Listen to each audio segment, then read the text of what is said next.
Hi guys, welcome to Cinema Shed. I'm Iwan as per usual, and today I'll be pitting mangas and manhwas against each other.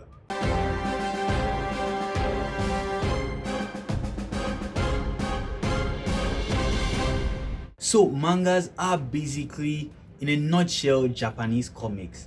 Now, don't get me wrong, the fact that I'm saying they are Japanese comics doesn't mean they are comics. It's kind of a culture thing in the otaku and geek world.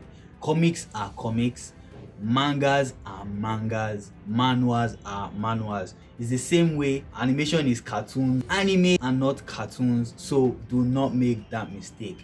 Asian community, they have a whole culture about it, and please respect the culture. Back to the main reason for this video, I'm pitting mangas against manhwas. The categories I'll be using to pit them against each other is art, storytelling, wow factor, and how generally interesting it is.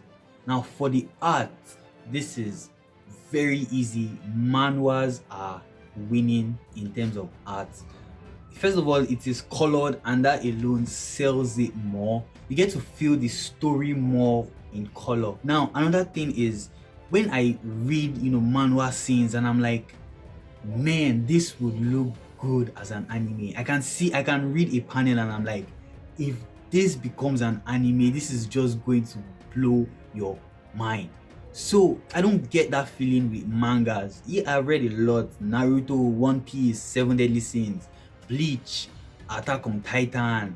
I've read all those ones, but I really do not get that feeling of, okay, yeah, this scene is going to kill as an anime, until I watch the scene as an anime and I'm like, okay, yes, this is amazing. Okay, this scene was amazing.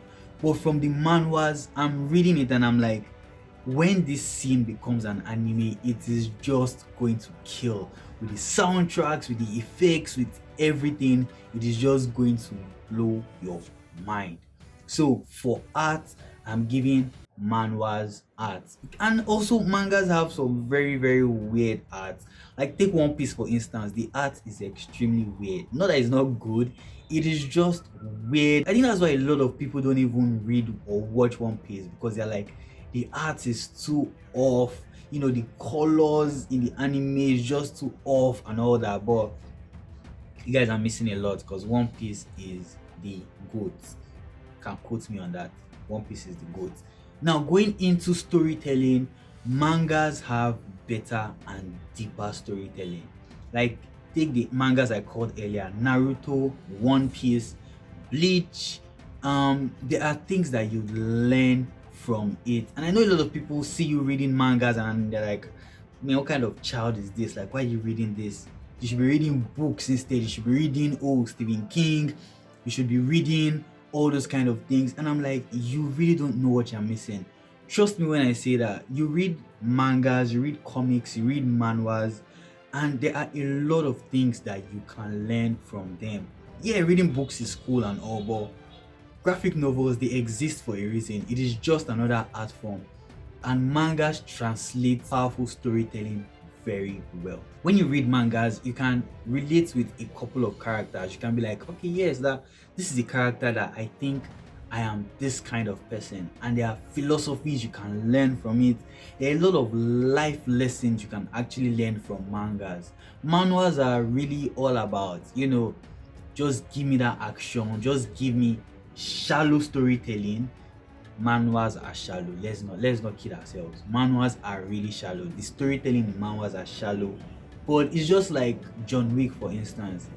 You're not going into the cinema to watch John Wick because you're expecting something deep like Lord of the Rings. No, you are expecting headshots upon headshots. So that's the exact kind of feeling manhwas give you. Shallow storytelling, but you know that you are in for a very good time. Now for wow factor, manhwas own that space. You read Solo Leveling, you read Tower of God, you read Noblesse, and you are just, wow, something happens and you're like, wait, what? You're like, how? Like, what awesomeness is this that I'm reading? Solo Leveling, I started Solo Leveling because of a friend of mine. She's an anime head, and I had to binge it because I was like, what? Every time I'm reading and I'm like, what, how? Noblesse to give me the exact same feeling. There are so many wow factors. Mangas don't really have that. You can count in your hand like the number of wow scenes and factors that you see in mangas. It's when you watch them in animes and you're like, okay, yes. When Escano was fighting Estarossa, for instance, that scene where he was like, you killed my son, who decided that? All those kind of wow factors, you would feel them more as anime. But when you're reading manhwa, you are feeling the wow factor right there and then. So for wow factors, I am giving manhwa easily. Now for which side is interesting, I can't say that. I really don't know. I think it depends on what you like. I'll let you guys decide which of them do you think is more interesting. Are mangas more interesting than manhwas, or are manhwas more interesting than mangas? I'll let you guys decide in the comment section below. If you are new to Cinema Shed, hit the subscribe button below and hit the bell right beside it so you do not miss out on the amazing content that I drop every week. Give this video a thumbs up if you love it. Thank you for liking this video. I'm thanking you in advance because I know you will like this video. Thank you for liking this video in advance, and share this video to your other otaku friends, your manga lovers, your manhwa lovers. Share it to them and let them also comment and share their thoughts below, and also subscribe to my channel. So till next time, I remain one from Cinema Shed as per usual, and I'll catch you guys later. Peace.